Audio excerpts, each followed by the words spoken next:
시편 62편 말씀이지요.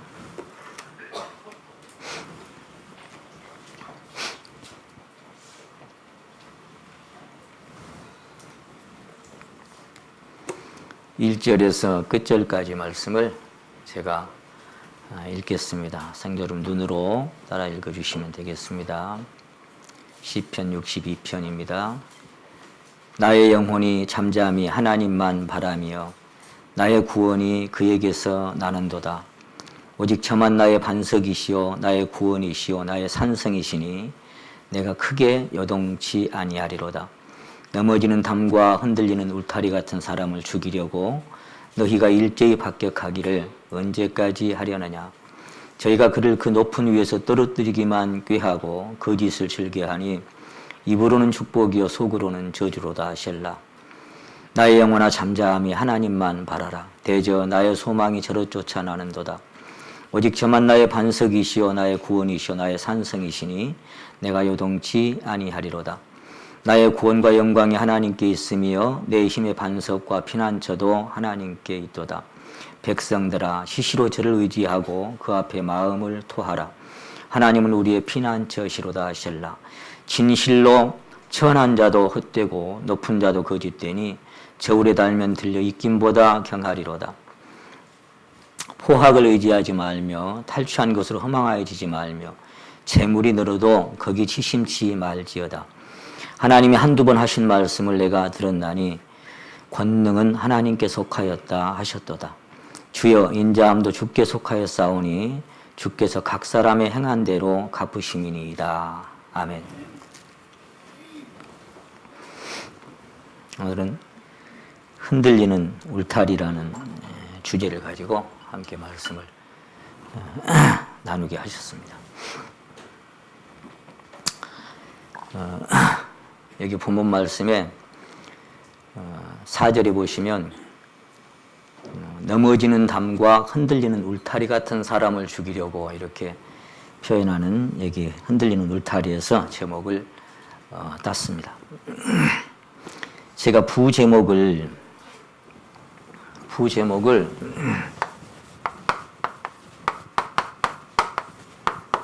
연약한 인생 이렇게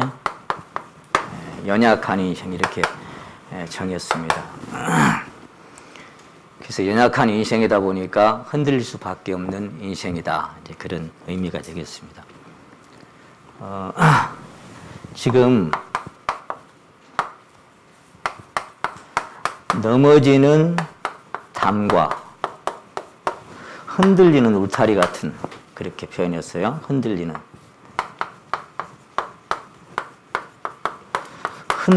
울타리 같은 인생, 울타리 같은 사람 이렇게 표현하고 있습니다. 넘어지는 담과 흔들리는 울타리 같은 사람. 이게 다른 성경에 보니까요. 기울어지는 성벽과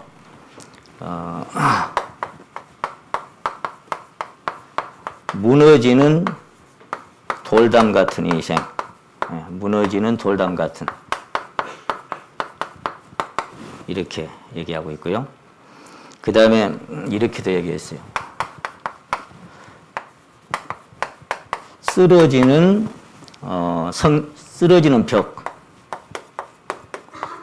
벽과 같고 또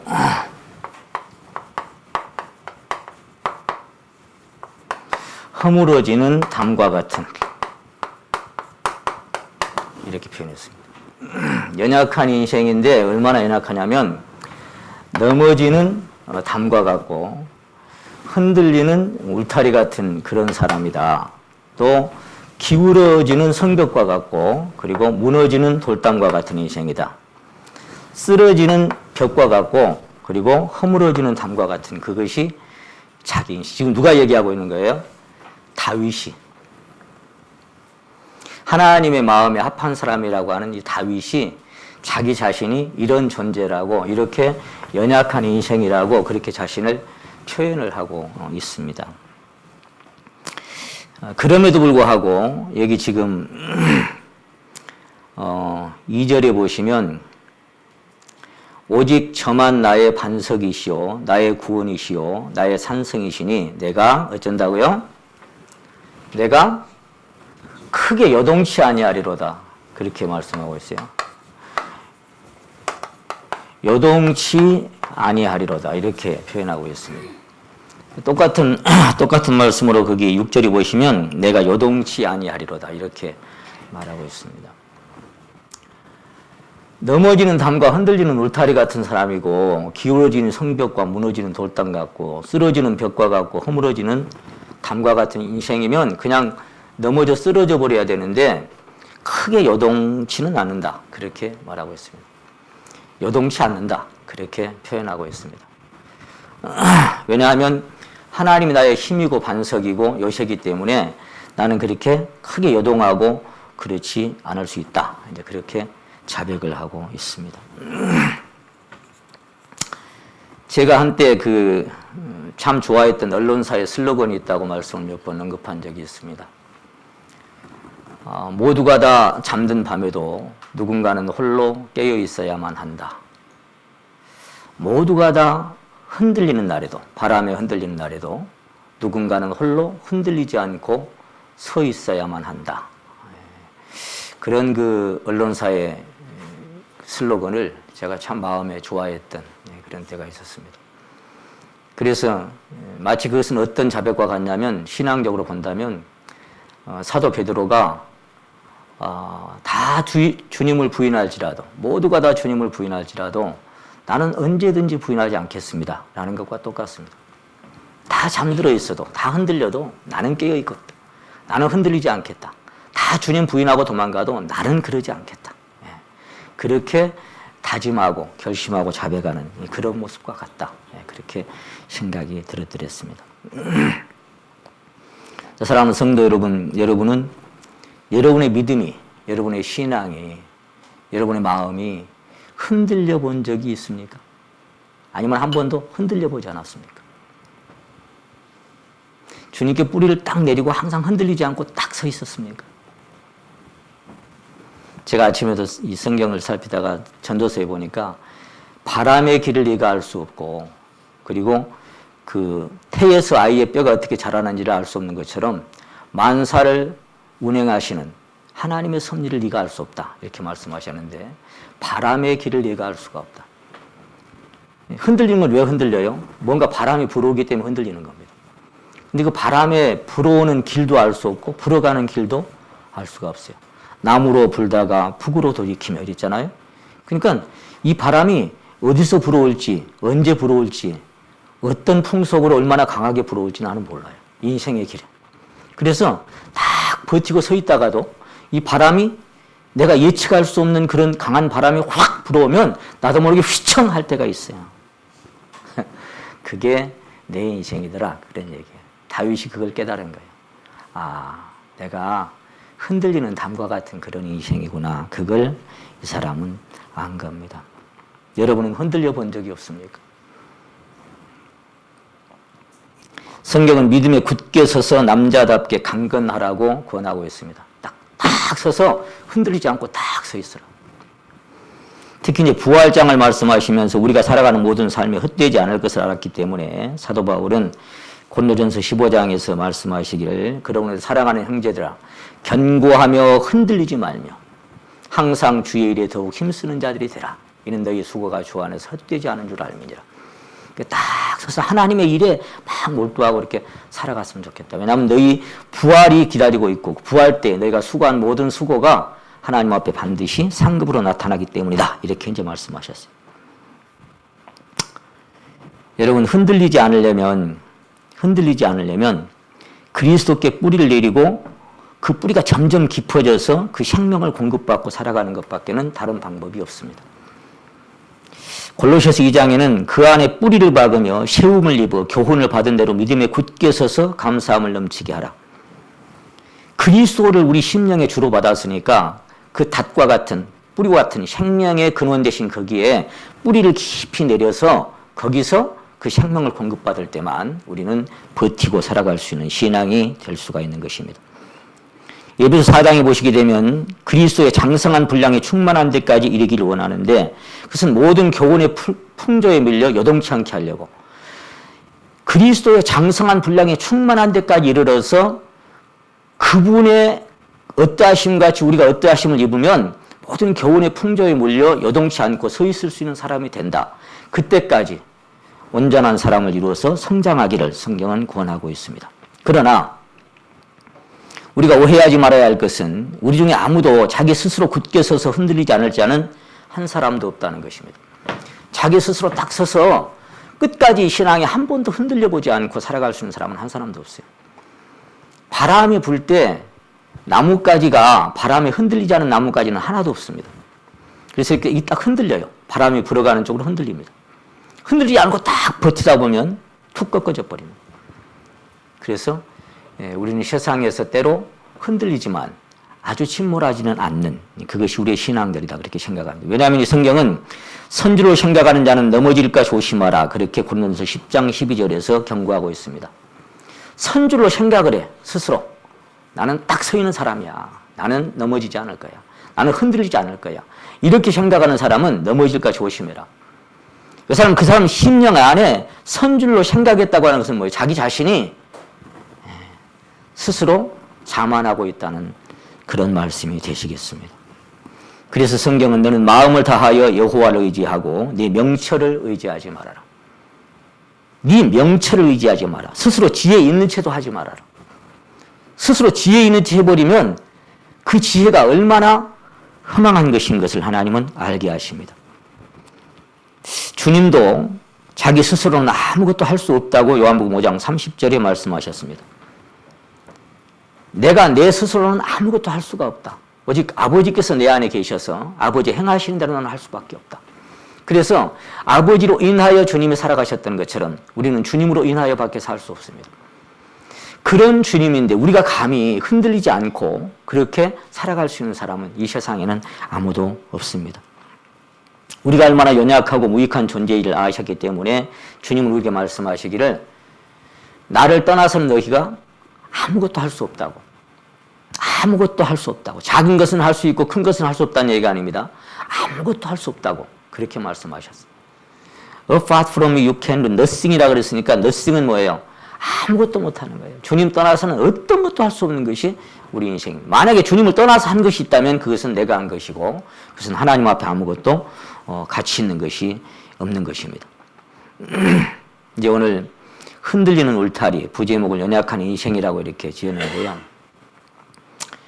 주님이 함께 타고 있는 배도 때로는 풍랑이 만난다라고 언급한 적이 있습니다. 때로는 바람에 밀려서 떠밀려 갑니다. 그러나 결코 침몰하지는 않습니다.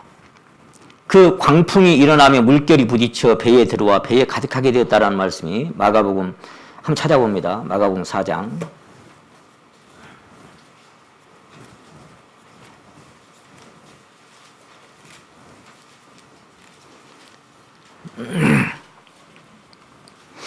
35절입니다.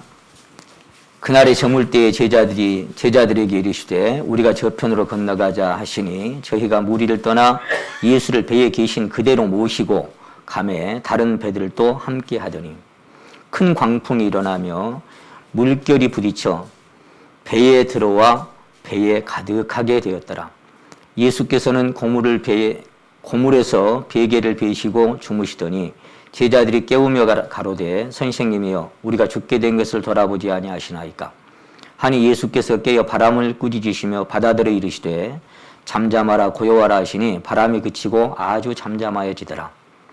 이에 제자들에게 이르시되 어찌하여 이렇게 무서워하느냐 너희가 어찌 믿음이 없느냐 하시니 저희가 심히 두려워하여 서로 말하되 저가 뉘기의 바람과 바다도 순종하는고 하였더라.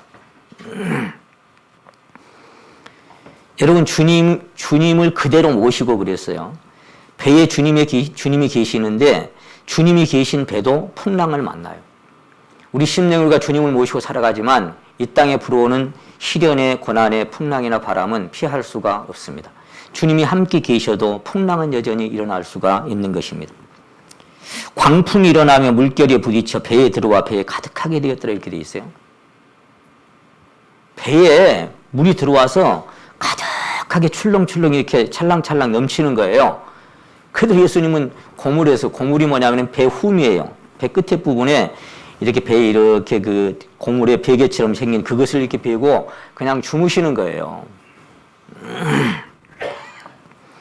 주님이 그 상황을 알았을까요? 몰랐을까요? 주님이 그 상황을 아셨어요? 몰랐어요? 물결이 부딪히는 것도 아시고 물이 흘러 넘쳐서 배에 들어와서 점점 자꾸 배에 차가는 것도 알았을 거예요. 그리고 제자들도 이렇게 쳐다보고 있었을 거예요. 제자들이 물이 점점점 들어오는데 아마 조금 들어왔을 때는 에이구 설마 그렇게 아마 그냥 지나갔을 거예요. 근데 대수롭지 않게 여겼던 그 물이 이제 점점 더 차오르니까 어떻게 되겠어요? 이거 큰일 났다 싶은 거예요. 이거 이러다가 이제 물귀신 되겠구나 그런 생각이 이제 들었던 모양이죠. 이 물결이 어디 물결을 보고 얘기할까요? 시편 69편 한번 찾아봅니다. 시편 69편. 이 배 안에 물결이 들어왔다는 것은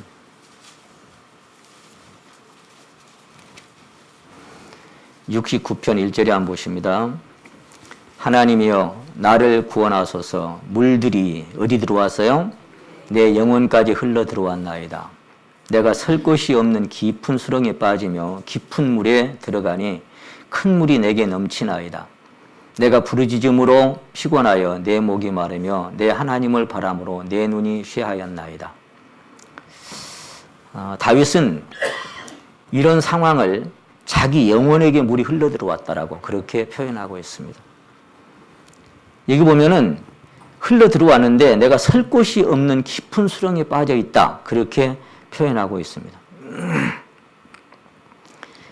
제자들이 주님을 깨우는 것처럼 14절에 보시면 14절 보십니다. 나를 수렁에서 건지사 빠지지 말게 하시고 나를 미워하는 자에게서와 깊은 물에서 건지소서. 큰 물이 나를 엄몰하거나 깊음이 나를 삼키지 못하게 하시며 웅덩이로 내 위에 그 입을 닫지 못하게 하소서.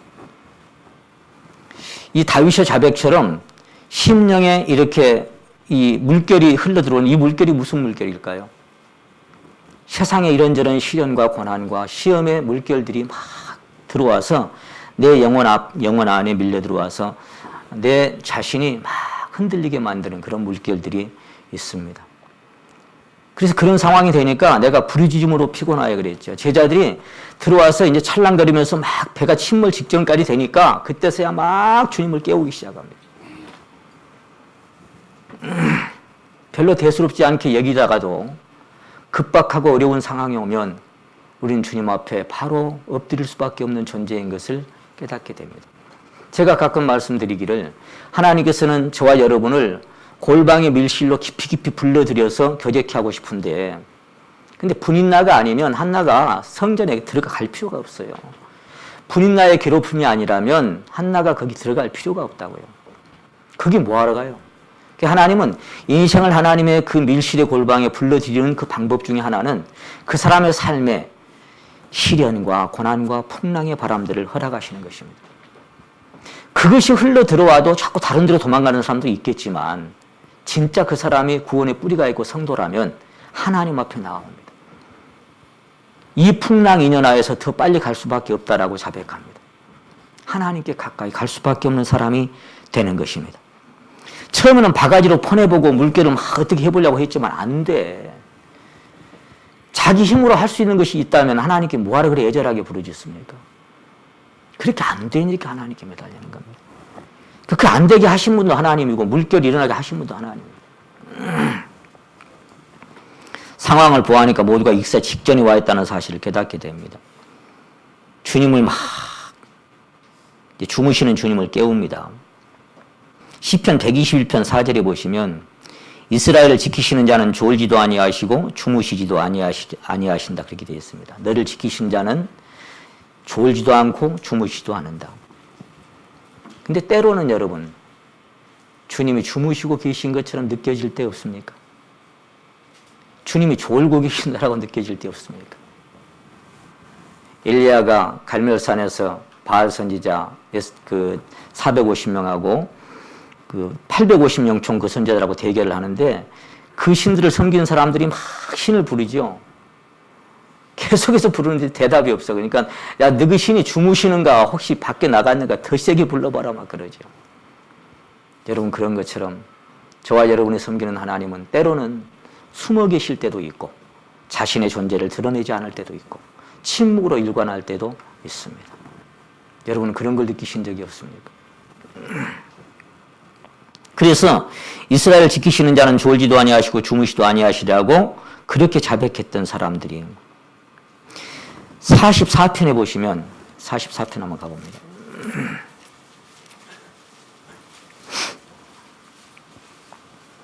44편 23절 보십니다.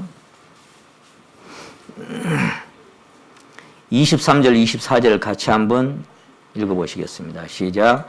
주여 깨소서 어찌하여 주무시나이까 일어나시고 우리에게 영영히 버리지 마소서. 어찌하여 주의 얼굴을 가려우시고 우리의 고난과 압제를 잊으셨나이까.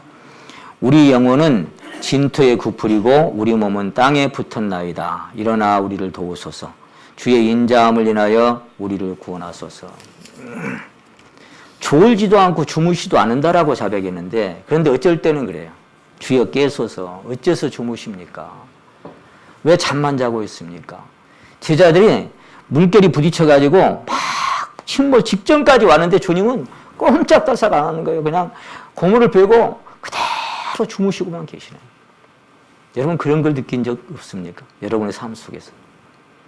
아무리 부르짖어도 여기 지금 고라자손의 이 자백들처럼 아무리 부르짖어도 주여 깨소서 어찌하여 주무시나이까 어찌하여 스스로 숨어 계십니까? 어찌하여 낮을 가리십니까? 예레미야도 그렇게 부르짖었어요. 왜 하나님과 나 사이에 담을 쌓으시고 귀를 막고 듣지 않고 어찌하여 다윗은 그랬습니다. 내가 낮에도 부르짖고 밤에도 잠잠시 아니하나 어찌하여 내 소리를 듣지 않으십니까? 여러분 그럴 때가 있어요. 그냥 주무셔요. 근데 그렇게 주무시도록 가만히 놔놓고 만약에 여러분이 그 배에 탔다고 합시다. 아이고 모르겠다 나도 죽으려면 죽고 살려면 살고 그게 431장 3절이죠. 살든지 죽든지 뜻대로 왔어서. 그리고 팔짱 끼고 에라 모르겠다 나도 주님 곁에가 잡을 거야 하고 주님 옆에 가서 팔베개 하고 누웠다고 합시다. 죽어요 살아요? 에? 죽어요 살아요. 근데 그럴 만한 믿음이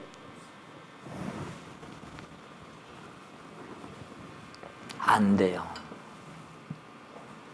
물결이 막 해서 침몰 직전인데 제자들이 뭐라고 얘기했어요? 선생님 우리가 빠져 죽게 된 것을 모른 척 하십니까? 다른 선생님이 그렇게 됐어요. 우리가 죽게 된 것을 돌아보지 아니하십니까? 이러다 꼴가닥 물귀신 되는 거야. 이거 큰일 났어. 네, 그런 때가 있어요. 우리는 그 풍랑을 잠재울 수 있는 능력도 없고 그 풍랑과 바람을 그만 일도록 우리가 어떻게 할 수 있는 능력이 우리에게는 없습니다. 우리 삶에 일어나는 이런저런 시련과 고난의 풍랑들을 우리는 스스로 잠재울 수 있는 능력이 없습니다. 그걸 우리가 어떻게 할 수가 없어요. 때문에 찬송을 부르죠. 고요한 바다로 저 천국 향할 때 주 내게 순풍 주시니 참 감사합니다.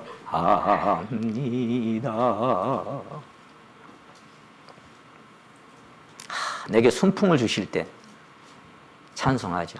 요나처럼 박농쿨이 솟아나서 그늘 대니까 기뻐하고 좋아하는 것처럼. 근데 벌레가 와서 씹는다니까. 그런 것처럼 순풍 주셔서 참 좋은데 그런데 그 순풍이 좀 가다가 다시 또 풍랑으로 바뀌는 날이 있어요. 그게 우리의 신앙 여정이더라 그 말이에요. 여러분 주님은 처음부터 바람과 풍랑이 일어나지 않도록 하실 수도 있습니다. 처음부터 그렇게 안 하실 수도 있어요. 다윗의 자백처럼 주여 어느 때까지 관망하시리이까? 어느 때까지 관망하시리까? 이 말이 무슨 얘기야? 언제까지 보고만 있으랍니까? 그 말이. 근데 천하의 범사가 기한이 있고 모든 목적이 이룰 때가 있는 것처럼 때가 있어요. 풍랑이 일어날 때도 있고 그걸 잠재울 때도 있는 거예요. 그건 하나님이 정하십니다. 그래서 우리가 그때를 어떻게 할 수가 없어요. 하나님이 그걸 정하셔. 막 부리적 깨우니까 주님 일어나 하신 말씀이 뭐예요? 너희가 어찌하여 믿음이 없느냐 그랬죠. 너희가 어찌하여 믿음이 없느냐. 어찌 이렇게 무서워하느냐 이렇게 말씀하셨어요. 왜 풍랑을 허락하셨을까요? 그것도 배에 넘쳐 들어와서 가득하게 될 때까지, 침몰 직전까지 제자들이 우리가 다 물에 빠져 죽게 되었다라고 외치면서 주님을 깨울 때까지 왜 주님은 보고만 계셨을까요? 왜? 우리가 시련과 고난을 당하고 흔들려서 넘어지기 직전일 때 주님 정말 주무시는 것처럼 느껴지지만 마가복음 6장을 한번 찾아보십니다. 마가복음 6장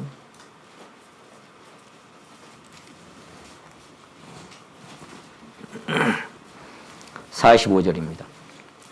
예수께서 즉시 제자들을 재촉하사 자기가 무리를 보내는 동안에 배 타고 앞서 건너편 벳세다로 가게 하시고 46절입니다. 무리를 작별하신 후에 기도하러 산으로 가시다 저물매 배는 바다 가운데 있고 예수는 홀로 물에 계시다가 바람이 거스림으로 제자들이 괴로이 노젓는 것을 보시고 밤 사경 즈음에 바다 위로 걸어 저희에게 오사 지나가려고 하시니 제자들이 그가 바다 위로 걸어오심을 보고 유령인가 하여 소리 지르니 저희가 다 예수를 보고 놀람이라. 이 예수께서 곧 더불어 말씀하여 가라사대 안심하라 내니 두려워 말라 하시고 배에 올라 저희에게 가시니 바람이 그치는지라.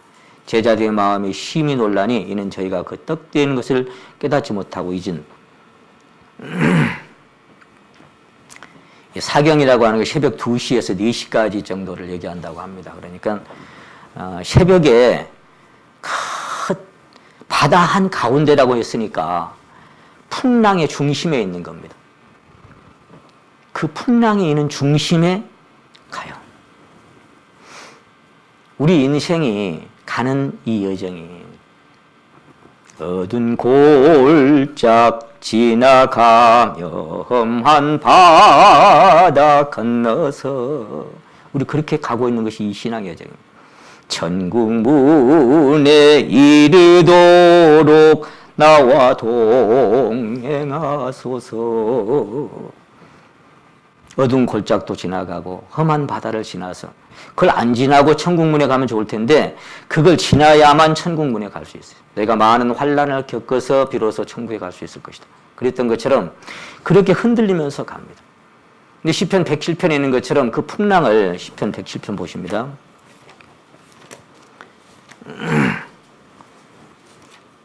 바다 한가운데 그것도 캄캄한 칠흑 같은 어둠 속에 내몰려간 제자들의 모습 한번 생각해 보세요. 얼마나 위태하고. 107편 24절입니다. 여호와의 행사와 그 기사를 바다에서 보나니 여호와께서 명하신즉 광풍이 일어나서 바다 물결이 일으키는도다. 저희가 하늘에 올랐다가 깊은 곳에 내리니 그 위경을 인하여 그 영혼이 녹는도다. 제가 전에도 한번 말씀드리기를 여기 25절 말씀에 여호와께서 명하신즉 광풍이 일어나서 바다 물결이 바다 물결을 누가 주는 거예요? 누가? 하나님이 일으키셔요. 하늘에 올라갔다 깊은 곳이 내린다는 게 얼마나 이 위험한 모습입니까? 위경에 처한 모습입니까? 그 영혼이 녹는다고 했으니까 사도 바울처럼 마음의 사형 선고를 받고 이제 끝났구나 그렇게 생각할 만큼 그렇게 위태로운 상황까지 하나님 그냥 보고 계시는 거예요. 그것도 자기가 풍랑을 일으켜 놓고 그렇게 쳐다보고 있는 거예요. 그리고는 28절에 근심 중에 부르짖으니까 고통에서 건져주시고 광풍을 평정케 해서 물결로 잠잠케 하시고 평온을 인하여 기뻐하는 중에 소원의 항구로 인도해 가신다. 그래서 하나님 행하시는 일은 참 기이하고 참 묘하다. 제가 이 말씀을 전해드리면서 하나님 왜 병 주고 약 주실까? 그런 말씀을 드렸습니다. 병도 주시고 약도 줘요. 병을 안 주시고 약도 안 주면 더 좋겠는데 병 주고 약 주고 다 해. 흔들리게 해놓고 물이 넘쳐 들어오게 해놓고 그때 일어나서 잠잠하라 그래. 참 하나님은 그렇게 우리를 훈련해 가십니다. 그렇게 우리 믿음을 키워 가십니다. 우리는 대가를 지불하고 믿음을 하나씩 배워가는 것입니다. 대가를 지불하지 않고 배운 믿음은 가짜입니다. 여러분의 신앙의 삶의 신앙 여정에서 여러 가지 시련과 고난과 환난에 그런 모든 어려움들을 내가 직접 경험하면서 그 속에서 경험하는 하나님만이 나의 하나님의 경험들이 되는 겁니다.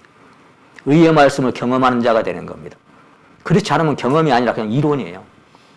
이론은 다 할 수 있어요. 근데 경험 속에서 내가 경험한 그 하나님의 간증은 저 깊은 곳에서 나의 삶과 함께 엮어져서 나오는 것이 간증이어야 됩니다. 그런 간증들을 하나님은 듣기를 원하시는 것입니다. 어찌하여 이렇게 무서워하느냐? 너희가 어찌 믿음이 없느냐? 저는 그런 생각을 해봤어요. 제자들이 주님께서 죽은 자를 살린 것도 봤고 온갖 이적과 기적을 다 행한 것을 봤어요.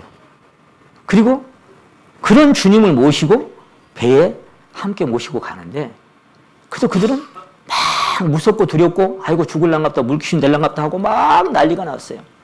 하물며 우리는 보지 못하는 자가 더 복되다 있는, 보지 않고 믿는 자가 더 복되다 있는데 우리는 옆에 있지 않았어요. 우리는 지금 성령 안에서만 주님을 뵙고 있습니다. 직접 옆에서 홍해가 갈라지고 10가지 재앙이 내린 거 다 봤던 그들도 하나님 원망하고 하나님께 불평하고 비틀거리고 난리가 났어요. 하물며 이 시대를 살아가는 우리가 왜 그렇게들 겁이 많더냐 아직도 믿음이 없느냐 이렇게 말씀하셔요. 사랑하는 성도 여러분, 우리가 그런 존재들입니다. 겨자씨 하나만도 못한 그런 믿음의 존재가 우리 자신들입니다. 그래서 고라 자손들도 내 영혼아 내가 어찌하여 낭망하며 어찌하여 내 속에서 불안하여 하는고 그랬죠. 그럴 때가 있어요. 낭망이 되고 지금 스스로 자백하는 거잖아요. 아까 다윗처럼 내 영혼아 내가 어찌하여 낭망을 하고 있냐. 낭망을 하고 절망을 하고 어찌하여 불안하여 하냐. 그럴 때가 있죠. 이게 내 안에 불안해 초조해. 다윗도 불안하고 초조했어요. 그런 때가 많았어요. 앞선 선지들도 그런 순간들이 많았어요. 믿음의 사람들도. 자기 자신의 참모습을 발견한 자는 자기 신뢰가 무너진 자입니다. 자신이 얼마나 연약하고 추한 존재인지를 깨달은 자는 홀로 설 수 없다는 것을 겸허히 인정합니다. 그게 415장 찬송이 있는 거예요. 주 없이 살 수 없네 나 혼자 못 서리. 그렇게 우리가 찬양을 드립니다.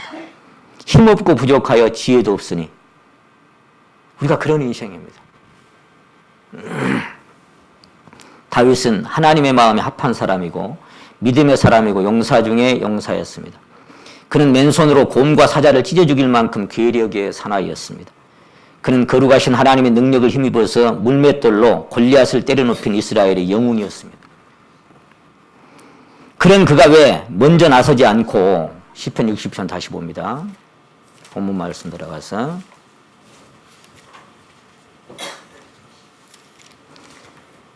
이제 2단계까지 왔어요. 62편 1절을 같이 한번 읽겠습니다. 시작. 나의 영혼이 잠잠히 하나님만 바라며 나의 구원이 그에게서 나는도다. 7절 5절입니다. 5절도 같이 한번 읽겠습니다. 시작. 나의 영혼아 잠잠히 하나님만 바라라. 대저 나의 소망이 저로 쫓아나는도다. 자, 여러분 맨손으로 곰과 사자를 찢어 죽이고 골리앗을 때려눕히고 그 용감한 장수가 왜 나서지 않고 나서지 못하고 잠잠히 하나님만 바라봤을까요? 왜 잠잠히 하나님만 바라볼까요? 그런 용맹한 장수가. 여러분 자신이 이런 존재인 것을 발견할 때 그렇게 되는 거예요. 이거를 발견하게 되면 하나님 앞에 잠잠할 수밖에 없어요. 그렇게 제 친구한테 그렇게 말이 많던 욥도 하나님 앞에 딱 서니까 손으로 입을 딱 가렸어요. 할 말이 없어요. 그게 우리 인생.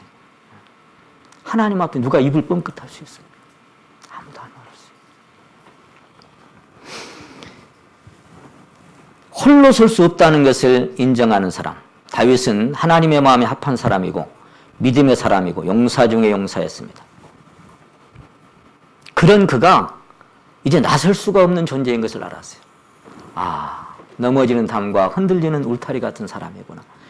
기울어지는 성벽이고 무너지는 담과 같은 사람이구나. 쓰러져가는 성벽과 같은 존재가 나라는 존재구나. 그걸 깨달았습니다. 기울어지는 성벽, 무너지는 돌담, 쓰러지는 벽과 같고 허물어지는 담과 같은 사람. 왜 그렇게 자신을 연약한 존재로 표현할 수밖에 없었을까요? 그도 불어오는 바람에 흔들린 적이 있었기 때문입니다. 하나님의 마음에 합한 사람도 믿음의 사람도 하나님을 사랑하는 사람도 용맹한 장수도 그 누구도 예외일 수 없습니다. 우리 주님도 연약에 쌓여 흔들렸습니다. 그분도 근심하고 슬퍼하시며 심히 통곡했습니다. 성령 충만했던 세례 요한도 감옥에서 흔들려 버렸습니다. 그 믿음이 흔들려 버렸습니다. 오실 그 이가 당신 맞습니까? 아니면 다른 일을 기다리겠습니까? 누구든지 흔들립니다. 내가 차라리 죽을지언정 주님을 부인하지 않겠노라던 베드로도 흔들리고 제자들도 흔들려 버렸습니다. 밀가부를 타려고 까불어버리는 거기에 다 흔들려서 하늘에 올라갔다 땅에 떨어지는 것처럼 그렇게 흔들렸습니다. 정신 못 차리고 흔들려버려요. 왜 하나님은 그러한 것들을 허락하실까요? 우리에게 왜 그러한 삶들을 허락하실까요? 그런 시험과 그런 시련의 고난들을 왜 우리가 허락하실 수밖에 없을까요? 너 자신이 어떤 존재인가를 좀 깨달으라고. 너의 참모습을 좀 발견하라고. 나를 떠나서 너희가 아무것도 할 수 없는 그런 존재인 것을 좀 발견하라.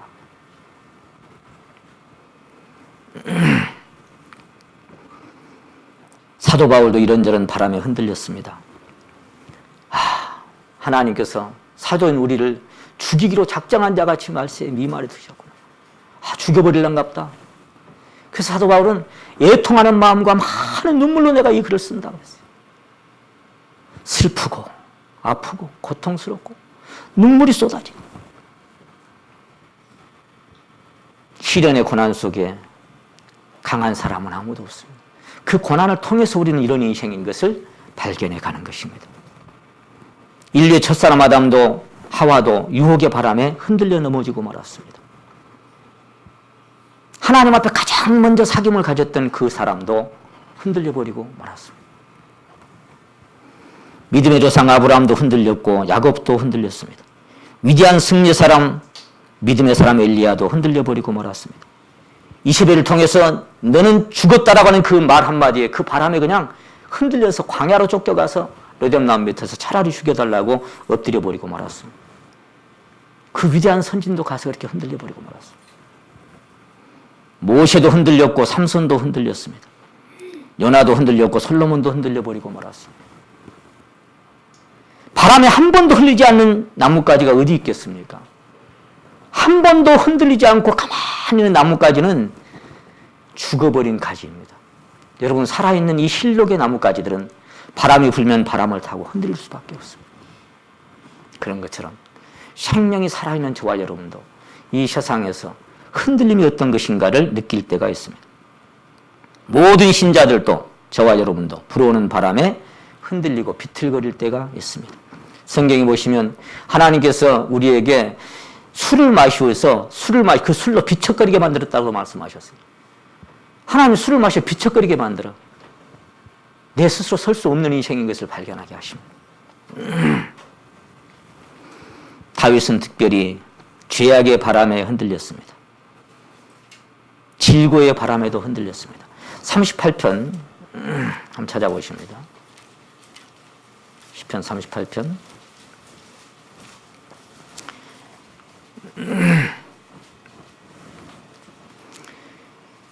여호와여 주의 노로 나를 책하지 38편입니다. 시편 나를 책하지 마시고 분노로 나를 징계치 마소서.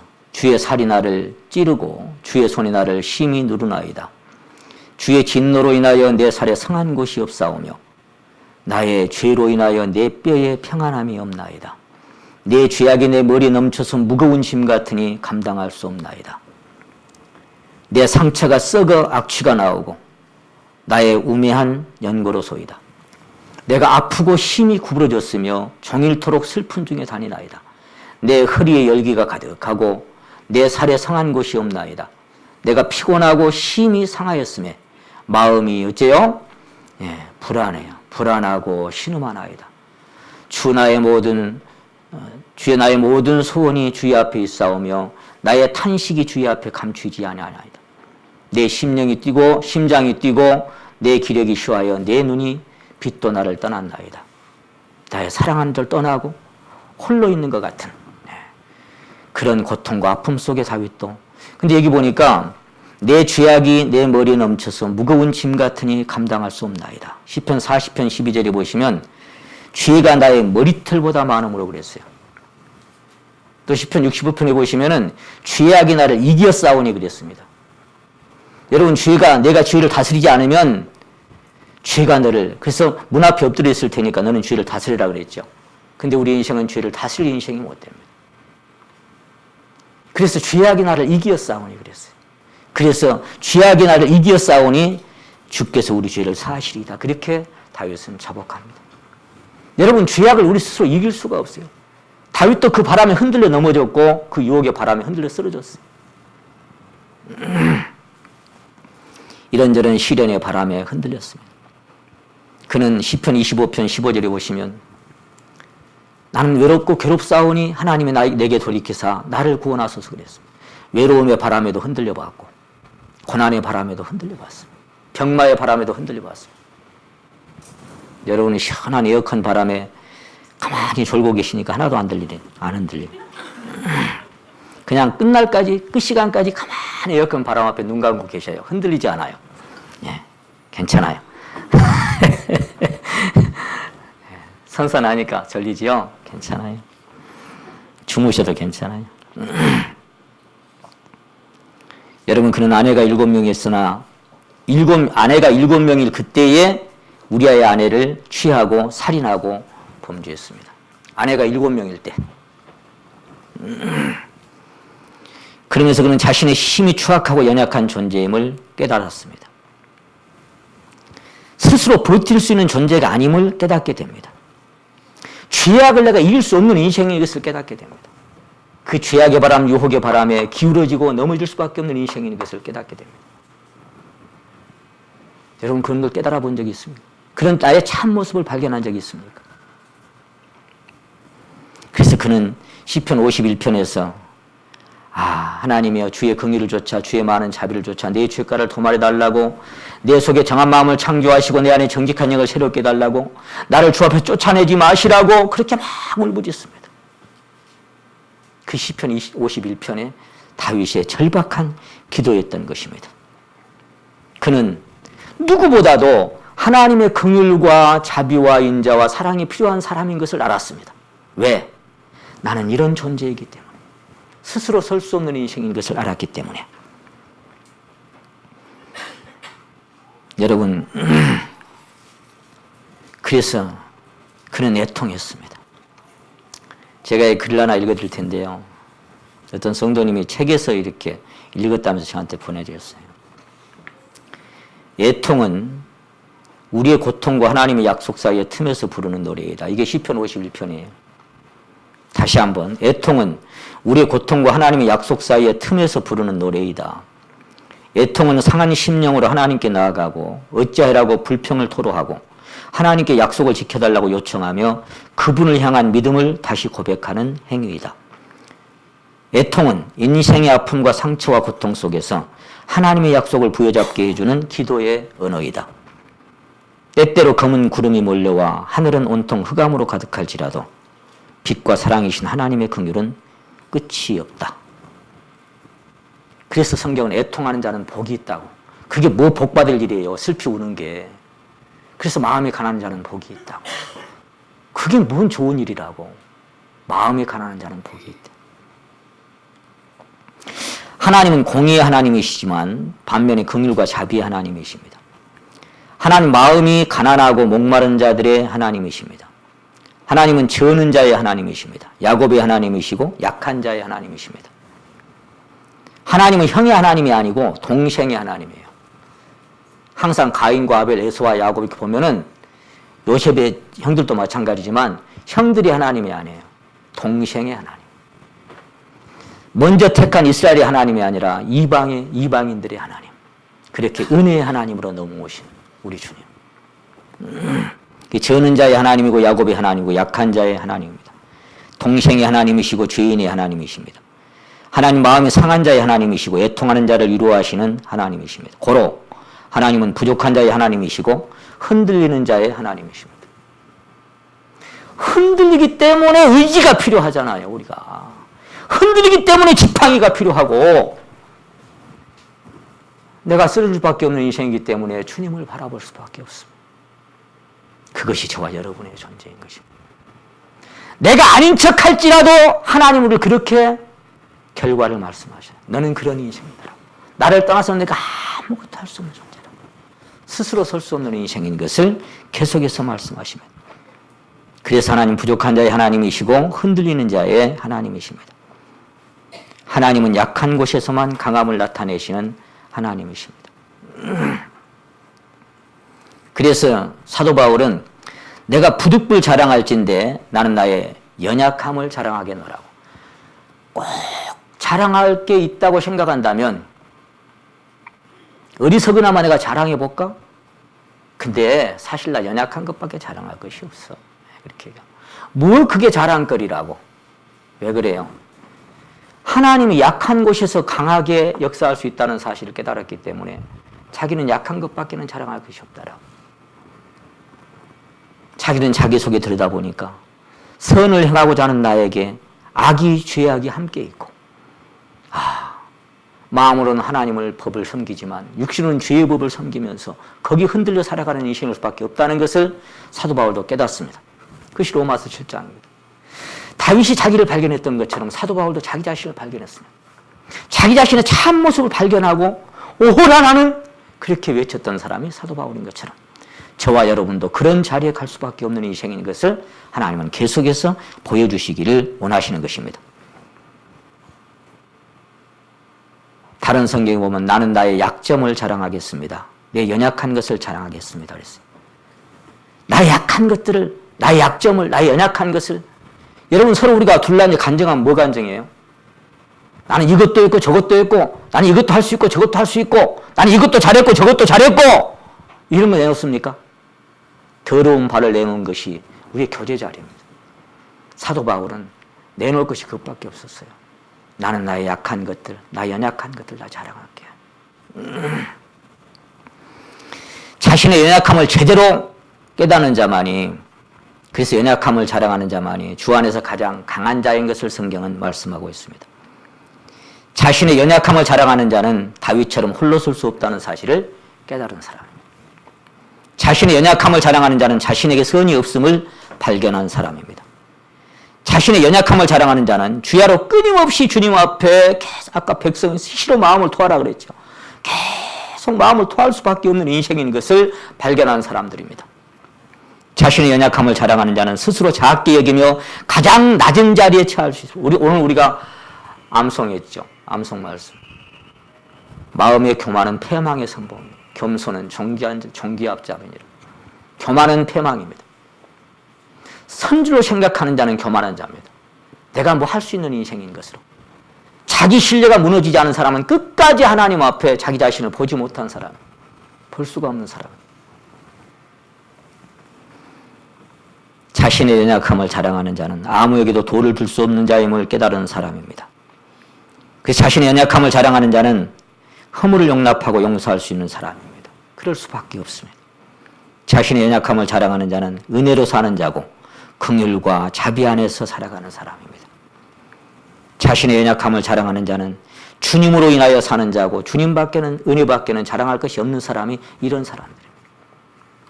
그래서 할 수 있는 게 아무것도 없어요. 그래서 잠잠히 하나님만 바라보는 거예요. 그 용맹했던 장수가 나설 수가 없어요. 왜? 자기가 얼마나 흔들려서 쓰러져 봤으면 이제 겁이 나는 거예요. 스스로 한 걸음을 뛸 수가 없는 거예요. 여러분 구름기둥 불기둥이 1년이건 이틀이건 한 달이건 3년이건 서 있으면 거기 서 있는 게 하나님 돕는 거예요. 하도 답답하니까 내가 한 걸음 옮겨보면 그건 딴 길이에요. 예레미야 2장 말씀이 아까 그 말씀입니다. 두 가지 악을 범했는데 한 가지는 뭐예요? 생수에 근원되는 자기를 떠나버린 거하고 또 한 가지는 스스로 웅덩이를 파는 거. 열심히 파는데 그게 왜 죄요? 물을 저축지 못할 터지는 웅덩이. 주님을 떠나서 내가 파는 모든 웅덩이는 헛되는 거예요. 그 물은 한 방울도 쓸모가 없어요. 주님으로 인하여 살아가는 사람들. 그것이 다윗은 결국 두 손 두 발 다 들고 겸허히 자기 자신을 인정할 수밖에 없어요. 전부여 의지 없어서 손 들고 옵니다. 주님, 난 두 손 두 발 다 들었어. 행복합니다. 아무것도 할 수 없어. 자신은 힘이 연약하여 스스로 서서 버틸 수 없는 넘어지는 담과 흔들리는 울타리 같은 존재인 것을 깨달은 사람. 자신의 힘으로는 아무것도 할 수 없어서 그저 잠잠히 하나님만 바라보고 앙망할 수밖에 없는 무능한 존재인 것을 깨달은 사람. 그러므로 그는 시편 18편에서 나의 힘이 되신 여호와여 내가 주를 사랑하나이다. 힘이 누구예요? 힘이. 나의 힘은 내가 아니고 나의 주님이십니다. 그 말이에요. 나의 힘이 되신 여호와여 내가 주님 사랑합니다. 영원 나의 반석이시오 나의 요새시오 나를 건지신 자시오 나의 하나님이시오 나의 피할 바위시오 나의 방패시오 나의 구원의 뿌리 나의 산성이십니다. 주님, 누가 피난처를 찾아갑니까? 시련과 고난의 바람이 많은 사람이 피난처를 찾아서 들어가고 싶은 겁니다. 전능자의 날개 그늘 아래 숨은 사람은 다른 사람이 아닙니다. 이 세상에서 많은 시련과 고난이 있는 사람들이 그 주님의 날개 그늘 아래로 숨어들 수가 있는 사람들입니다. 비록 넘어지는 담과 흔들리는 울타리 같은 연약한 존재지만 그분의 긍휼과 사랑에 붙들려 살았기 때문에 크게 요동치 않는다라고 그는 자백할 수 있었습니다. 그건 자기 힘이 아니었죠. 그래서 여러분 고추나무가 거센 바람에 쓰러지지 않는 것은 제가 농부의 아들이라서 잘 압니다. 고추나무가요 다 연약해요. 그거 툭툭 부러져 버립니다. 바람에. 근데 그래서 농부는 잘 알아 그게 얼마나 연약한지를. 그래서 대나무 작대기를 짤막짤막하게 해가지고 고추나무 옆에 대나무 작대기 하나씩 다 꼽아요. 거기를 이렇게 끈으로 딱 묶어줍니다. 고추가 주렁주렁 내리면 이 무게가 실립니다. 그래서 바람에 불어도 안 넘어갑니다. 고추나무 지가 잘라서 안 넘어가는 게 아니라 옆에 세우는 대나무 작대기가 그 고추나무를 꽉 붙들어주고 있는 겁니다. 나의 힘이 되신 여호와여 찬양을 드립니다. 나의 힘이 되신 여호와. 우리가 그렇게 살아가는 사람들.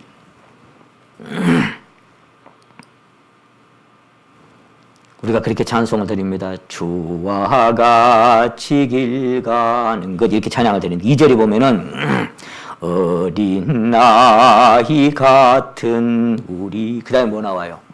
미련하고 약하나 주의 손에 이끌리어 생명길로 가겠네. 미련하고 약해. 근데 주님의 손에 잡혀서 그냥 버티고 가는 겁니다. 그게 주님의 사랑입니다. 모든 것을 참으며 모든 것을 믿으며 모든 것을 바라며 모든 것을 견디게 하는 힘. 그것은 다윗이 자백했던 나의 반석, 나의 하나님, 내가 주님을 사랑합니다. 그 사랑밖에 없는 것. 이 사실을 발견하고 깨달은 신자는 결코 자긍하거나 자만할 수 없습니다. 로마서 11장을 한번 찾겠습니다.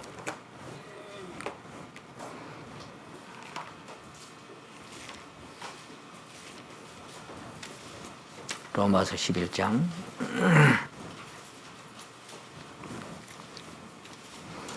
여기는 접붙임의 비밀에 대해서 유대민족이 믿지 아니므로 꺾이우고 우리는 믿음으로 선 것을 접붙임에 대해서 이 참 감람노의 진액을 받은 사람으로서 우리를 표현하고 있습니다. 18절 봅니다. 그 가지들을 향하여 자긍하지 말라. 자긍할지라도 네가 뿌리를 보존하는 것이 아니요 뿌리가 너를 보존하는 것이니라. 그러면 네 말이 가지들이 꺾이우는 것은 나로 접붙임을 받게 하려 함이라 하리니 옳도다. 저희는 믿지 아니함으로 꺾이우고 너는 믿음으로 섰느니라. 높은 마음을 품지 말고 도리어 두려워하라. 하나님이 원가지들도 아끼지 아니하셨은즉 너도 아끼지 아니하시리라. 그러므로 하나님의 인자와 엄의를 보라. 넘어지는 자들에게는 엄의가 있으니 저희가 만일 하나님의 인자에 거하면 그 인자가 너에게 있으리라. 그렇지 않으면 너도 찍힌 바 되리라. 인자라고 하는 것은 자비롭고 친절하고 사랑해 주는 것을 인자라고 표현합니다. 원어로는 헤세드라고 히브리어에 되어 있는데 그 인자 안에 거하면 내가 설 수 있다. 그건 어떤 사람이냐? 자긍하고 높아지지 않는 사람. 뭘 깨달은 사람? 가지가 뿌리를 붙들고 있는 그런 것이 아니라 뿌리가 가지를 붙들어주고 있다는 사실을 항상 생각하는 사람은 그 뿌리에 그냥 감사하는 거예요. 만약에 고추나무가 막 세찬 바람이 불 때 말할 수 있다면 대나무 너 고맙다 그랬을 거예요. 너 때문에 내가 이렇게 많은 고추를 달고도 넘어지지 않고 서 있다. 그렇게. 제가 자주 드리는 찬송이 복음성가 그 찬송입니다. 주님여 아침에도 이 손을 꼭 잡고 가소서 약하고 피곤한 이 몸 폭풍우 흑암 속 해치사 빛으로 손잡고 날 인도하소서. 주님 내 손 꽉 잡고 좀 가십시오. 주님 아니면 나는 흔들리고 넘어지는 인생입니다. 인생이 힘들고 고난이 겹칠 때 주님여 날 도와주소서. 여러분 우리 인생의 이 신앙의 여정에 가는 길에 주님의 손이 아니면 우리는 넘어집니다. 주님 붙들어 주시지 않으면 한시도 견딜 수 없는 그런 인생들입니다. 가지를 향하여 자긍하지 말아라. 자긍할지라도 뿌리가 너를 보존하는 것이다. 네가 뿌리를 보존하는 것이 아니라 너는 그 뿌리 때문에 살아있어. 우리 주님께서 연약에 쌓여 있었기 때문에 연약한 자를 도우실 수 있음 같이 흔들려 본 자만이 흔들리는 자의 친구가 될 수 있다는 거 아십니까? 자기가 흔들려 본 자가 흔들려 본 적이 있으면 흔들리는 자의 친구가 될 수가 있어요. 흔들려 본 자만이 흔들리는 자를 용납하고 용서하고 안아줄 수 있습니다. 그렇지 않으면 맨날 이렇게 절해갖고 신앙이라고 저거 이렇게 살아. 교만에 빠져가지고. 흔들려 본 자만이 흔들리는 자를 위로할 수가 있습니다. 시련과 환난 속에 하나님의 위로를 경험한 자만이 환난당한 자를 위로할 수 있듯이 그게 고린도후서 1장이에요. 흔들려 본 자만이 흔들리는 친구의 버팀목이 되어질 수가 있습니다. 여러분 그래서 아프리카 속담에 그런 속담이 있답니다. 친구라는 단어가 어떤 뜻을 갖고 있냐면은 짐을 져준다 이런 뜻을 갖고 있대요. 짐을 짊어져 준다. 주님은 항상 수가 무거운 짐진 자들아 다 내게로 오라 그랬습니다. 오늘 또 우리를 친구라 하시면서 우리 서로가 그렇게 친구처럼 살아가는 사람들이. 친구라는 단어가 뭐라고요? 짐을 짊어져 주는 사람이다. 함께 짐을 감당하는 사람. 그게 친구라는 단어라. 우리 친구 맞습니까? 네, 친구. 내가 흔들려 본다면, 내가 흔들려 봤다면, 내가 얼마나 어떤 존재인 것을 참 내 모습을 발견했다면, 그렇게 흔들리는 연약한 존재에게 손 내밀고 우리는 기도해주고 다독거려 줄 수 있습니다. 그래서 다윗 옆에 이렇게 넘어지는 담과 흔들리는 우탈 같은 사람, 기울어지는 성벽과 무너지는 돌담 같은 사람, 쓰러지는 벽과 같고 허물어지는 이 담과 같은 이런 사람 무슨 필요가 있겠어요? 그런데 사무엘상 22장 찾아봅니다. 이런 사람들에게 친구들이 왔어요. 이런 사람들이. 사무엘상 22장. 여기는 이제 가드왕 아기스한테 가가지고 죽음이 두려워서, 제가 지난번 말씀드렸지만 사람이 어떤 순간에 믿음으로 한번 승리했다고 그것이 막 자기의 간증인 것처럼, 자기의 원래 모습인 것처럼 착각해서는 안 된다 그랬죠. 시편 27편에 다윗이 뭐라 그랬어요? 여호와 나의 빛이요 나의 생명이시니 내가 누구를 두려워하겠느냐 그랬죠. 여호와 나의 생명의 능력이시니 내가 누구를 무서워하겠느냐. 아무도 안 무서워. 아무도 안 두려워. 생명의 능력인데 나의 빛인데 나의 구원이신데 그렇게 큰 소리 쳤지만 막상 사울에게 쫓겨서 두려워하니까 여기 지금 21장 20절에 보면 두려워서 도망갔습니다. 그리고 가다음 아기스한테 가서 미친 척하고 이 문지방에 버덕거리면서 침을 흘리고 이런 모습, 이런 비겁한 모습이 돼버리고 말았어요. 여러분, 동방의 의인 욥이 하도 변론을 하고 말이 많으니까 38장에 딱 첫 마디가 뭐예요? 때에 폭풍 가운데서 여호와의 말씀이 욥에게 들려 가라사대 그랬죠.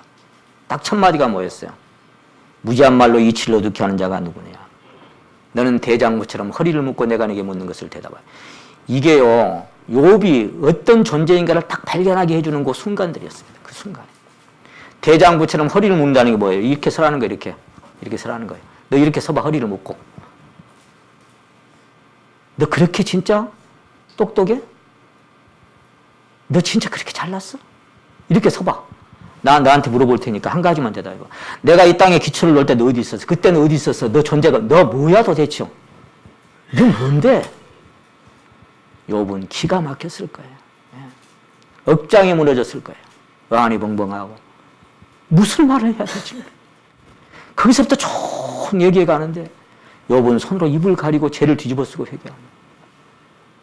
여러분, 다윗도 그 승승장구했던 장수가 이렇게 쫓겨다니다가 이 넘어지는 담 같은 인생이 동굴 속으로 숨어드는데 22장 1절 봅니다. 그러므로 다윗이 그곳을 떠나 아둘람 굴로 도망하며 그 형제와 아비와 온 집이 듣고 그리로 내려가서 그에게 이르렀고 2절에 보세요. 환난 당한 모든 자와 빚진 자와 마음이 원통한 자와 다 그에게로 모였고 그는 그 장관이 되었는데 그와 함께한 자가 400명가량이었더라.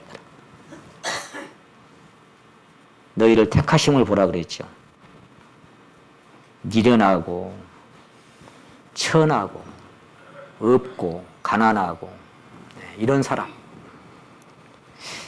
엊그제 우리 저기 자매님 김웅남 자매님 그런 간증을 해요.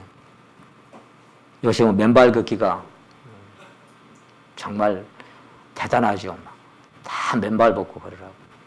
근데 거기를 이렇게 가서 걷는데 그 아프신 분들이 이제 많이 걸으러 오나 봐요.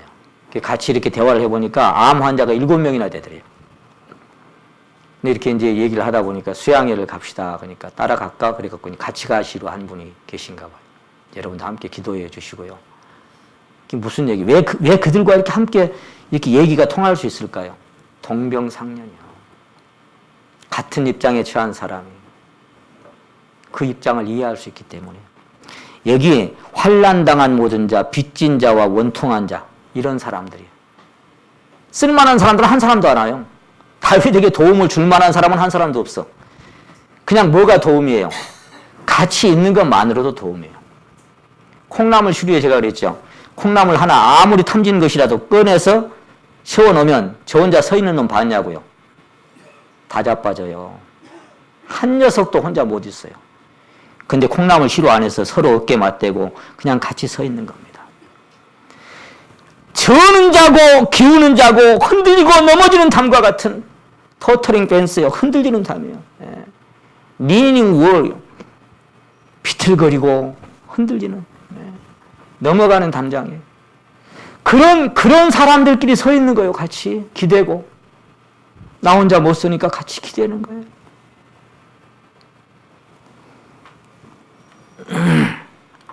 그래서 본문 말씀 읽고 시편 62편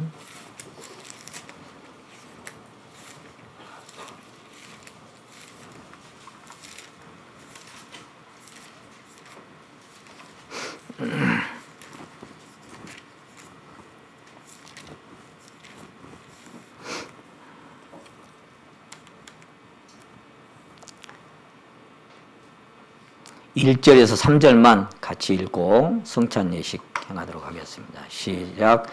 나의 영혼이 잠잠히 하나님만 바라며 나의 구원이 그에게서 나는도다. 오직 저만 나의 반석이시오 나의 구원이시오 나의 산성이시니 내가 크게 요동치 아니하리로다. 넘어지는 담과 흔들리는 울타리 같은 사람을 죽이려고 너희가 일제히 박격하기를 언제까지 하려느냐. 아멘. 저와 여러분의 참 모습이 다윗이 오늘 자백했던 그런 사람인 것을 발견하는 사람은 참 복이 있는 사람입니다. 그런 사람이 마음이 가난한 사람이고 그런 사람이 애통하는 사람이고 마음이 상한 자에게 가까이 하신다고 하신 그 하나님은 오늘도 어제도 또 앞으로도 그런 사람에게 계속 가까이해서 그 사람의 힘이 되어 주실 줄로 믿습니다. 고린도전서 11장